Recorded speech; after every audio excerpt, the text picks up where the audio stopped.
Are the guys at Remnant Radio calling out wolves? Let's find out.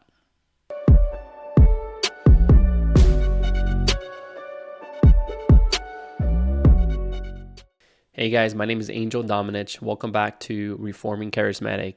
Today's video, I'm actually going to be just giving some of my thoughts to the guys over at, it's actually a few guys. There's three of them, Justin Peters, Steve Kozar, and Chris Burrow, I believe.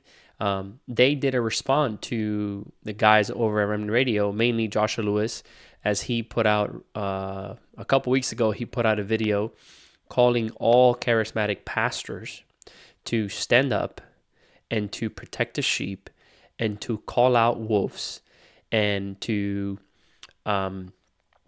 basically uphold to the scriptures and what the Bible teaches about false teachers and wolves. And these guys basically did a reaction to that video, and I'm going to be reacting to their reaction of the video. So there's a couple things that I want to touch on and discuss with you guys. So let's get into the clip. Yeah, I agree with Steve, and it's like what they give with one hand, they take back with the other, because they rightly say that false teachers are a problem, false prophecies are a problem, and charismatics need to be more discerning, more careful, about the things that they believe. There's a gullibility, to put it mildly, in the charismatic movement. There is, and just, I think it was yesterday, as of this recording, they put up 3 videos, and all 3 of them about me. 2 of them were, for the most part, fairly complimentary, and one not as much. So they acknowledge, basically, this is Joshua Lewis. He acknowledges that when I warn people about false teachers and false prophets and false doctrine, and I cite scriptures, these are not my scriptures. These are not cessationist scriptures. They're in the Bible. They're for all of us. And so he's kind of encouraging charismatics to do more of that. And yet, at the same time, they have platformed many of the very false teachers that the 3 of us and others have been warning people about for years. All right, so before I give some of my thoughts on this specific clip, I think we need to be asking ourselves a question. And the question is, what is going on in the charismatic movement that seems to be producing, and there seems to be a multiplying of wolves? And I want to say that the guys over at Remnant Radio have been a huge inspiration to me. I'm a little bit of a nerd. I have watched all their videos on YouTube, most of them, back starting since 2020, and they have shaped me and molded me. I've had one conversation with Michael Rountree and one with Joshua. So personally, I don't know them. I went to their conference that they did in 2024. I want to say that I think cessationists and continuationists, we need each other, and this is a family conversation. So I think the guys, these 3 gentlemen that were responding to Joshua Lewis' video of calling pastors to call out wolves, I think we all need to get together. We both need each other. And I think this is a family conversation where cessationists and continuationists, we both need to get together and start to protect the sheep and call out these wolves and these leaders who are being harmful. They don't have sound doctrine. They don't have good character, and they should not be in ministry. Just giving a little bit of my thoughts on the clip. I think there's an issue within the charismatic movement, their theology, their mindset, their culture, that has allowed some of this behavior to happen. So there's 4 things that I want to touch on real quick, based on what Justin Peters talks about, where we need to have discernment, right? We need to practice biblical discernment, and there's 4 categories and there's 4 ways that the scriptures call us to practice discernment. One category is prophecy, right? 1 Thessalonians 5:19-21, it tells us to test and weigh prophecy. 1 Corinthians 14, verse 29, it tells us to, when 2 or 3 prophets are speaking, the others need to listen and weigh. That same Greek word for weigh is the same one as testing. So we need to test prophecy. Charismatics do a terrible job of doing this. The second one is doctrine. We have Titus 1, verse 9, that says that we need to rebuke those who go contrary to the faith and sound doctrine. We have Paul telling Timothy to watch himself, his life, and his doctrine.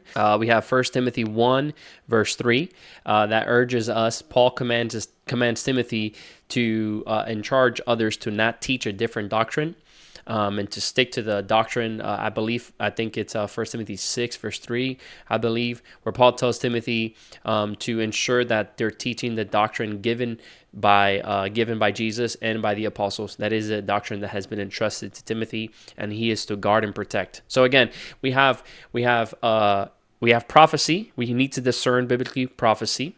We have doctrine. We need to be able to discern doctrine. We have spirits. We have 1 John 4, verse 1, that says, beloved, do not believe every spirit, but test the spirit. Not every spirit comes from God. So we have spirit. And then we also have character. We have 1 Timothy 3. We have Romans, 1 Timothy 3 gives us the qualifications of an elder. Basically, these are characteristics. These are character traits of what an elder and a leader should look like in the church. We have Romans 16, verse 19, Romans 16, verse 17, that says that if there's any among you who are causing division or teaching a different doctrine, Paul tells them to mark and avoid them, right? So we have these 4 categories where Scripture clearly calls us to have biblical discernment. And there's all these different ways that we're supposed to have biblical discernment. Charismatics have failed in every single one. We're too gullible. We think that testing the doctrine, testing prophecy, testing the spirits, and we believe that testing the character of people is us tearing them down, judging them, criticizing them. We believe that it is mean or judgmental or religious or quenching the spirit. I mean, we have all these spiritual words that we try to assign to our cessationist brothers who are actually, submitting to the Scriptures and doing what the Bible commands them to do. We need to learn from them, honestly. So I think just going back to this clip, Justin Peter says the charismatic movement lacks discernment. We're too gullible, and I think he's right. I 100% agree with Justin Peters on this. Now, the Remnant Radio guys, they responded to what these gentlemen talked about, and they have publicly already, before this response, they did the response today, they have publicly multiple times have apologized and have taken ownership and taken responsibility for platforming these false teachers, like the example of a Mike Bickle or even like a Michael Brown. They have taken responsibility for just platforming these men, even a Todd White, which gets brought up. But in this specific video, man, I want to say, man, like, I respect them so much, because Joshua Lewis and Michael Roundtree and Michael Miller, man, they took ownership. Especially Josh, like, he's like, look, I mean, I'm 30, right? Josh is probably a few years older than me, but he was in 2019, 2020.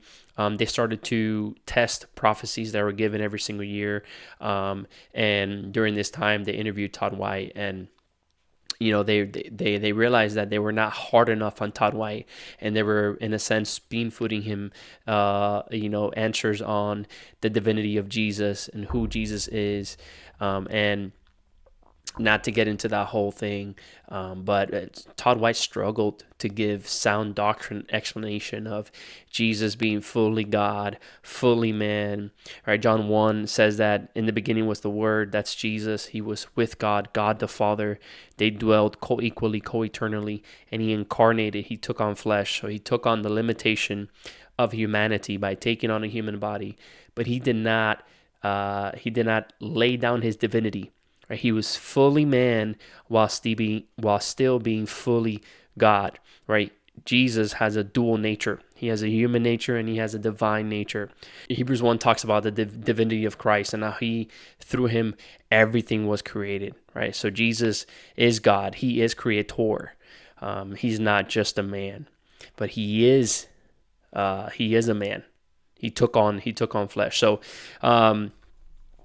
just this it's something that's very, it's not that it's simple, but if you're a leader, if you're a pastor, if you're teaching others, you should know and understand the primary who Jesus is. You need to you need to have an understanding of this, and if you're learning and you're growing, that's okay, that's fine, but you need to sit down and learn so that you're able to then teach others and not lead others astray. So I think they acknowledged that, hey, we were not hard enough on Todd White. So I commend them, and the Remnant Radio guys, they are an inspiration to me. They're the reason why I started this channel. And they have inspired me to be a reforming charismatic, to reform my theology to the scriptures and not to the movement, not to what I have been taught, not to what I've been experienced or exposed to, but to reform my theology to the truth that's in the scriptures. And I have nothing but love and respect for them. And now even more, what Justin Peters says here is right. They have unfortunately, done this, but they've taken ownership of it. They've learned. So in conclusion, some of you guys might be watching this video and saying, oh man, like you've gone too far. Like you know what, you are another discernment ministry division, tearing each other down. You're bringing people down, tearing down people, and all these things. And I would say my goal is not to tear people down or to bring division or to call everybody a heretic or a false teacher or a false prophet. And I understand the weight behind saying something like that. And I think in our desire in the charismatic movement, maybe it's been ignorance. Maybe it's been intentional, but in our desire to be charitable, to not tear each other down, I think we have been unbiblical in our discernment, and we have not exercised biblical discernment at the expense of the sheep, at the expense of God's people. So my goal and my desire is to bring reformation with my channel, do what I can with my channel, so that there is reformation when it comes to the gifts of the Spirit, when it comes to prophecy, when it comes to charismatic theology, and just us holding ourselves accountable to what the scriptures call us to do and to practice as Christians. Well, thank you guys so much for watching. If you guys enjoyed this video, would you guys like, share, and subscribe to the channel for more reforming charismatic theology? If you guys enjoyed my thoughts on this, I actually give my reaction and I test and I weigh a prophetic word given by a brother right here. And if you guys want more my thoughts and teaching on the whole NAR movement and what that means, then I have a teaching about that right there. Anyways, guys, thank you so much for watching. I'll see you guys next time. Peace.